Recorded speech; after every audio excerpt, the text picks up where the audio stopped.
Donald Trump is now demanding allies use their warships to protect a key oil route in the Middle East as he promises to bomb the hell out of the area.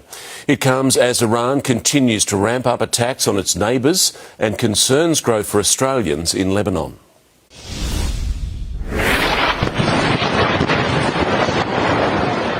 Week 3 of the war. The US intensifies its campaign and Iran promises more revenge. Trading blows. Here, attacking the US embassy in Baghdad, now accusing Gulf states of joining the war. They have done it from the soil of our neighbors. Swiftly punishing Dubai, drones targeting oil terminals in the financial district, declaring they're coming after US companies, American hideouts. Payback too for the US bombing of Karg Island, Iran's most crucial oil hub. From Donald Trump overnight, a new call to arms. Hopefully China, France, Japan, South Korea, the UK will send ships to the Hormuz Strait, he posted. In the meantime, the United States will be bombing the hell out of the shoreline. Iran's reply demands for America to leave the Gulf entirely or the war goes on.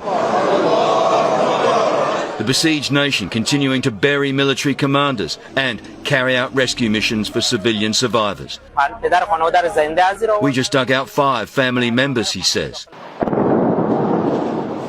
And in Lebanon, the suffering continues as Israel hunts for Hezbollah, the UN chief in Beirut, pushing for peace talks. The diplomatic avenues are available. 12 medics reportedly killed. It's deeply concerning that health services are not being respected and protected. Australian agency boss Lou Cormack worried too for Australians in country. There are a lot of Australians in Lebanon. Israel releasing video, it says, of Hezbollah terrorists in Lebanon's south as its forces continue raiding and destroying enemy strongholds. The Hezbollah leader taunting Israel, even as their rockets rain down around him. Complicating matters, sandstorms and 100-kilometre-an-hour winds, reducing visibility, disrupting aircraft operations and making dangerous missions even more fraught.